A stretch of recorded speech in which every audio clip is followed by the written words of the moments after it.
വളരെ പ്രധാനപ്പെട്ട ചില വിവരങ്ങളാണ് നിങ്ങളുമായിട്ട് പങ്കുവെക്കുന്നത്. ഇത് മാക്സിമം എല്ലാവരിലേക്കും ഷെയർ ചെയ്യുക. ഒരുപാട് ആൾക്കാർക്ക് ഉപകാരപ്പെടാൻ സാധ്യതയുണ്ട്.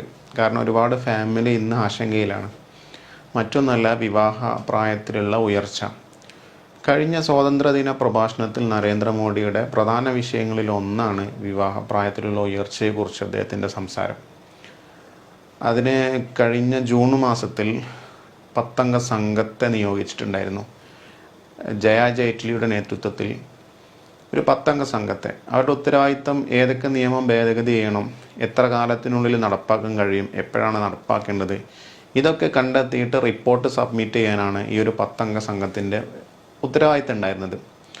അങ്ങനെ സ്വാതന്ത്ര്യദിന പ്രഭാഷണത്തിന് ശേഷം നരേന്ദ്രമോദി മറ്റൊരു പ്രഭാഷണത്തിൽ അദ്ദേഹം പറയുന്നുണ്ട്, രാജ്യത്തിൻ്റെ വിവിധ ഭാഗങ്ങളിലുള്ള സ്ത്രീകൾ എനിക്ക് ലെറ്റർ അയക്കുന്നുണ്ട് വിവാഹപ്രായം ഉയർത്തണമെന്ന ആവശ്യം ഉന്നയിച്ചുകൊണ്ട്. അപ്പോൾ അവരോടായിട്ട് എനിക്ക് പറയാനുള്ളത് എന്ന് പറഞ്ഞുകൊണ്ട് നരേന്ദ്രമോദി പറയുന്നത്, അവർക്ക് ഞാൻ ഉറപ്പ് കൊടുക്കുകയാണ്, അതിന് പഠിക്കാനൊരു ടീമിനെ ഏൽപ്പിച്ചിട്ടുണ്ട്. ആ ടീമിൻ്റെ റിപ്പോർട്ട് വന്ന ഉടനെ തന്നെ എത്രയും പെട്ടെന്ന് കേന്ദ്ര സർക്കാർ അതിന് മേലുള്ള നടപടി ഉണ്ടാകുമെന്ന് ഉറപ്പ് തരികയാണെന്ന് നരേന്ദ്രമോദി പറഞ്ഞിട്ടുണ്ടായിരുന്നു. അപ്പോൾ BJPയുടെ പ്രഖ്യാപിത ലക്ഷ്യത്തിൽ ഒന്നാണ് വിവാഹപ്രായത്തിലുള്ള ഉയർച്ച എന്നത്. അതവർ മാക്സിമം നടപ്പാക്കാൻ നോക്കുമെന്ന് തീർച്ചയാണ്. അപ്പോൾ അതിനെതിരെ സമരങ്ങളും പ്രക്ഷോഭങ്ങളൊക്കെ നടത്തണം. അതിൻ്റെ ഭവിഷ്യത്തുകൾ എല്ലാവർക്കും അറിയാം ഒക്കെ. അപ്പോൾ അതിനെതിരെ സമരങ്ങളൊക്കെ നടത്തണം. ഇപ്പം നടന്നുകൊണ്ടിരിക്കുന്ന ആശങ്ക എന്ന് പറഞ്ഞാൽ വിധി വരും, ഓർഡിനൻസ് വരും, അത് നാളെ വരും, മറ്റന്നാളെ വരും എന്നൊക്കെ പറഞ്ഞുകൊണ്ടുള്ള മെസ്സേജുകളാണ്. അപ്പോൾ അതിനെക്കുറിച്ചുള്ള യാഥാർത്ഥ്യം എന്താണെന്ന് ചോദിച്ചാൽ 2 രൂപത്തിലാണ് ഈ ഒരു നിയമം വരാൻ സാധ്യതയുള്ളത്. ഒന്ന്, കോടതിയിൽ നിന്ന് വിധി വരിക എന്നത്. കോടതിയിൽ നിന്ന് വിധി വരണമെങ്കിൽ കോടതിയിൽ ഹർജി ഉണ്ടാവണം. ഇപ്പം ഓൾറെഡി ഹർജി ഉണ്ട്. ആ ഹർജിയിൽ വാദങ്ങൾ കേൾക്കണം, റിപ്പോർട്ട് വരണം, വാദങ്ങൾ കേൾക്കണം. വാദങ്ങൾ കേട്ടാൽ ചിലപ്പോൾ ഒന്ന് ഡേറ്റ് അങ്ങ് മാറ്റി വെച്ച് പിന്നൊക്കെ ആയിരിക്കും വിധി വരിക. അപ്പോൾ കോടതിയിൽ നിന്നൊരു വിധി വന്നിട്ട് 21 വയസ്സാകുക എന്നത് കുറച്ച് ടൈം എടുക്കുന്ന കാര്യമായിരിക്കും. ആ ഡേറ്റ് മാറ്റിയിട്ടും വാദങ്ങൾ കേൾക്കാൻ സമയം ചോദിച്ചിട്ടും അങ്ങനെ മാറി വരാൻ സാധ്യതയുണ്ട്. രണ്ടാമത്തെ ഒരു രീതി ഓർഡിനൻസ് പുറപ്പെടുവിക്കുക എന്നതാണ്. അതായത് പ്രസിഡന്റിന് ഭരണഘടനാപരമായിട്ട് അധികാരമുണ്ട് ഓർഡിനൻസ് പുറപ്പെടുവിക്കാൻ. അപ്പം ഇപ്പോൾ മുത്തലാഖിൻ്റെ വിഷയങ്ങളൊക്കെ അങ്ങനെ ആയിരുന്നു ഉണ്ടായിരുന്നത്. മുത്തലാഖിൻ്റെ നിയമം വന്നത് ഓർഡിനൻസ് പുറപ്പെടുവിച്ചിട്ടാണല്ലോ. അന്ന് കഴിഞ്ഞ 2018 സെപ്റ്റംബറിലാണ് എന്നാണ് എൻ്റെ ഓർമ്മ. അന്ന് ഓർഡിനൻസ് പുറപ്പെടുവിച്ചിട്ടുണ്ടായിരുന്നത്. ഓർഡിനൻസ് പുറപ്പെടുവിച്ചു എന്ന് മാത്രമല്ല, അതിൻ്റെ പ്രാബല്യത്തിൽ വരൽ പെട്ടെന്നാണ്. ഇപ്പോൾ ഓർഡിനൻസ് ഇന്ന് പുറപ്പെടുവിക്കുകയാണെങ്കിൽ നാളെ അത് പ്രാബല്യത്തിലാവും. അങ്ങനെയാണ് മുത്തലാഖിൻ്റെ വന്നിട്ടുണ്ടായിരുന്നത്. അപ്പോൾ ഇന്ന് ഓർഡിനൻസ് വരികയാണെങ്കിൽ നാളെ മുതൽ 21 വയസ്സാവാതെ നിക്കാഹ് കഴിക്കാൻ പാടില്ല എന്നൊരു ഓർഡിനൻസ് വന്നാൽ ഒരുപാട് കുടുംബങ്ങൾ പ്രയാസത്തിലാകുന്നത് തീർച്ചയാണ്. കാരണം ഈ ഒരു നിയമം വരുന്നുണ്ട് എന്ന് പത്രത്തിലും ന്യൂസിലൊക്കെ വന്നതോടുകൂടി എനിക്ക് ഒരുപാട് കോളുകൾ വന്നിട്ടുണ്ടായിരുന്നു. എന്താ ചെയ്യുക, എന്താണ് അതിൻ്റെ കാര്യങ്ങളൊക്കെ പറഞ്ഞിട്ട്. അപ്പം ഒരുപാട് കുടുംബങ്ങൾ മിഠായി കൊടുത്ത് വെച്ചിട്ടുണ്ട്, അതുപോലെ തന്നെ നിശ്ചയിച്ച് വെച്ചിട്ടുണ്ട്. നിശ്ചയിച്ചാണ്ട് വിദേശത്ത് പോയവരുണ്ട്, വിദേശത്ത് കണ്ടുവച്ചവരുണ്ട്, വിദേശത്ത് നിന്ന് കണ്ടുവച്ചവരുണ്ട്, നിശ്ചയിച്ച് വെച്ചവരുണ്ട്, ഇങ്ങനെയൊക്കെ ഒരുപാട്.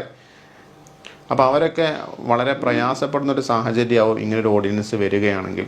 അപ്പം ചെയ്യാൻ കഴിയുന്നൊരു കാര്യം, ഇപ്പം നിക്കാഹ് കഴിഞ്ഞതൊക്കെ എത്രയും പെട്ടെന്ന് മാരേജ് സർട്ടിഫിക്കറ്റ് ഉണ്ടാക്കുക എന്നത്. രണ്ടാമത്, ഈ വേറെ തടസ്സങ്ങളൊന്നും ഇല്ലെങ്കിൽ പെട്ടെന്ന് നിക്കാഹ് കഴിക്കുക എന്നത്. മുസ്ലിങ്ങളെ സംബന്ധിച്ചിടത്തോളം നിക്കാഹ് കഴിഞ്ഞോ ഇല്ലേ എന്നതിന് തെളിവ് പള്ളിയിലുള്ള രജിസ്റ്ററും പള്ളിയിൽ നിന്ന് കിട്ടുന്ന ലെറ്ററുമാണ്. അതാണ് മുസ്ലിങ്ങളെ സംബന്ധിച്ചിടത്തോളം നിക്കാഹ് കഴിഞ്ഞതിന് തെളിവായിട്ടുള്ളത്. ഇപ്പോൾ ഇന്ന് ഓർഡിനൻസ് വരികയാണ്, ഇന്നലെ നിക്കാഹ് കഴിഞ്ഞിട്ടുണ്ട്, പള്ളിയിൽ രജിസ്ട്രേഷനിൽ ഇന്നലത്തെ ഡേറ്റ് ഉണ്ട്. അങ്ങനെയാണെങ്കിൽ അവിടുന്ന് ലെറ്റർ കൊണ്ടുപോയാൽ നമുക്ക് മാരേജ് സർട്ടിഫിക്കറ്റ് ഉണ്ടാക്കാൻ കഴിയും. അതായത് ഓർഡിനൻസ് വരുന്നതിന് മുന്നേ ഡേറ്റിൽ നമുക്ക് പള്ളിയിലെ ലെറ്റർ ഉണ്ടെങ്കിൽ നമ്മുടെ നിക്കാഹ് എന്ത് ചെയ്യാൻ പറ്റും, മാരേജ് സർട്ടിഫിക്കറ്റ് ഉണ്ടാക്കാൻ പറ്റും. അപ്പം ഇങ്ങനൊരു ഓർഡിനൻസ് വരാൻ സാധ്യതയുള്ള സമയമാകുമ്പോഴേക്ക് ഇപ്പം റിപ്പോർട്ട് വരിക എന്നതാണ് ഇപ്പോൾ ഇതിലൊരു വെയിറ്റിംഗ് ഉള്ള കാര്യം അല്ലേ. കേന്ദ്ര സർക്കാരിന് ഈ ടീമിൻ്റെ റിപ്പോർട്ട് കിട്ടുന്നതോടുകൂടി കേന്ദ്ര സർക്കാർ സ്വാഭാവികമായിട്ട് എത്രയും പെട്ടെന്ന് അവർക്ക് കഴിയുന്നത്ര സ്പീഡിൽ മാക്സിമം എന്ത് ചെയ്യാൻ സാധ്യതയുണ്ട്, ഓർഡിനൻസ് പുറപ്പെടുവിക്കാൻ സാധ്യതയുണ്ട്.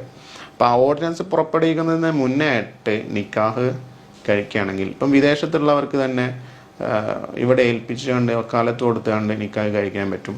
വിദേശത്താണ് നിശ്ചയിച്ച് പോയതാണ്, പെണ്ണൊക്കെ കണ്ട് തീരുമാനിച്ച് പോയതാണ്, അങ്ങനെ അല്ലെങ്കിൽ പഠിക്കാൻ പോയതാണ്. അങ്ങനെയാണെങ്കിൽ ഈ ഓർഡിനൻസ് വരുന്നതിൻ്റെ മുന്നേതായിട്ട് വക്കാലത്ത് കൊടുത്ത് നിക്കാഹ് കഴിച്ച് പള്ളിയിലെ രജിസ്റ്ററിൽ ആ രേഖ, അതായത് ഓർഡിനൻസിന് മുന്നേ ഉള്ള ഡേറ്റിൽ രജിസ്ട്രേഷൻ ഉണ്ടെങ്കിൽ പിന്നെ അദ്ദേഹത്തിന് വന്നിട്ട് മാരേജ് സർട്ടിഫിക്കറ്റ് ഉണ്ടാക്കാൻ പറ്റും.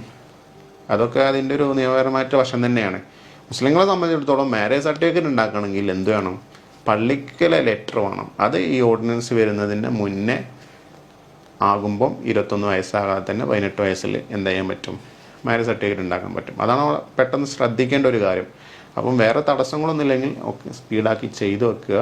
ഇതൊക്കെ സാധ്യതകളാണ്, ഇതൊക്കെ വരാൻ സാധ്യതയുണ്ട്. ഇപ്പം മുത്തലാഖിൻ്റെ ഓർഡിനൻസ് എത്ര പെട്ടെന്നാണ് വന്നത് അല്ലേ? അതുപോലെ ഇതും വന്നാൽ നമുക്ക് പിന്നെ ആലോചിച്ചിട്ട് കാര്യമില്ലല്ലോ. അപ്പം വരുന്നതിന് മുന്നേ മാക്സിമം ഒക്കെ സ്പീഡാക്കാൻ കഴിയുമെങ്കിൽ അത് ചെയ്യാം ഇൻഷാ അള്ളാ. അപ്പോൾ ഇതിലെന്തെങ്കിലുമൊക്കെ സംശയങ്ങളുണ്ടെങ്കിൽ, ഞാൻ പൊതുവായ കാര്യങ്ങളാണ് പറഞ്ഞത്. ഇപ്പോൾ ഓരോരുത്തർക്കും വ്യത്യസ്തമായ സാഹചര്യങ്ങളിലായിരിക്കും പ്രശ്നങ്ങൾ ഉണ്ടാവുക.